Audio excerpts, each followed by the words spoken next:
1.5 घंटे की बहस, फिर 6 पन्नों का आदेश। गंगा में इफ्तारी करने वाले बुरा फंसे। गंगा में इफ्तार करने वाले बच्चे नहीं कहकर जज ने खारिज की जमानत याचिका। कौन है जज आलोक कुमार, जिनकी अदालत में रोए आरोपी बोले माफ कर दीजिए। गंगा नदी में इफ्तार पार्टी का आयोजन कर जो कानून व्यवस्था को चैलेंज कर रहे थे, वो आज कोर्ट के सामने दहाड़ मारकर रो रहे हैं। हाथ जोड़कर कह रहे हैं, जज साहब गलती हो गई, माफ कर दीजिए। लेकिन माफी नहीं मिल रही, बल्कि वाराणसी की अदालत ने दूसरी बार इन 14 आरोपियों की जमानत याचिका खारिज कर दी है। और जज साहब ने इसके साथ जो टिप्पणी की है, वो काफी मायने रखती है।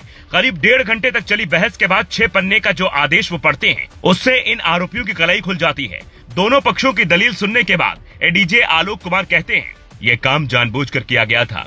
ये लोग कोई बच्चे नहीं हैं। सबसे बड़ी बात तो ये है कि जिस घाट पर उन लोगों ने इफ्तार किया, वो पछंगा घाट था और वो गंगा आरती का समय था, जहां जगह जगह पूजा चल रही थी। ऐसे में 20 धारा में इस तरह के कृत्य करना गंभीर अपराध है। इतना ही नहीं, जज साहब ये भी कहते हैं कि सोशल मीडिया पर वीडियो डालना यह जाहिर करता है कि यह घटना जानबूझकर सामाजिक सद्भाव को प्रभावित करने के मकसद से की गई थी। जिन जज साहब ने टिप्पणी की है, उनके कई फैसले चर्चा में रहे हैं। इलाहाबाद हाईकोर्ट.in पर मिली जानकारी के मुताबिक कौन है जज आलोक कुमार? 47 साल के जज आलोक कुमार महाराष्ट्र के रमाबाई नगर के रहने वाले हैं। 2009 में इनकी पहली पोस्टिंग बहराइच में एडीजे सिविल जज JR डिवीजन हुई। इसके बाद सैदपुर गाजीपुर में रहे, फिर बुलंदशहर में जुडिशियल मजिस्ट्रेट बने।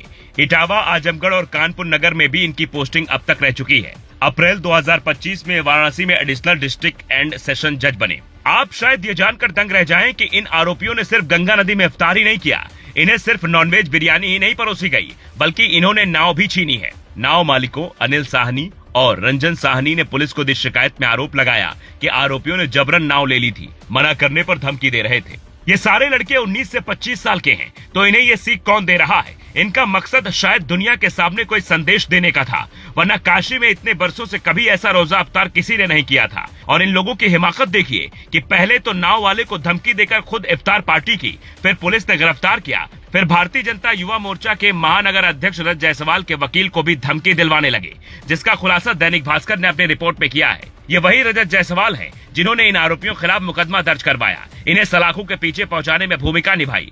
एडवोकेट शशांक शेखर त्रिपाठी बताते हैं, 19 मार्च की शाम जब वो अदालत में बहस करने के बाद परिसर में पहुंचे, तो वहां 5 से 6 अज्ञात युवक रजत जायसवाल को जान से मारने की साजिश रच रहे थे। जब अधिवक्ता ने इस पर आपत्ति जताई, तो आरोपियों ने उन्हें भी अंजाम भुगतने और जान से मारने की धमकी दी।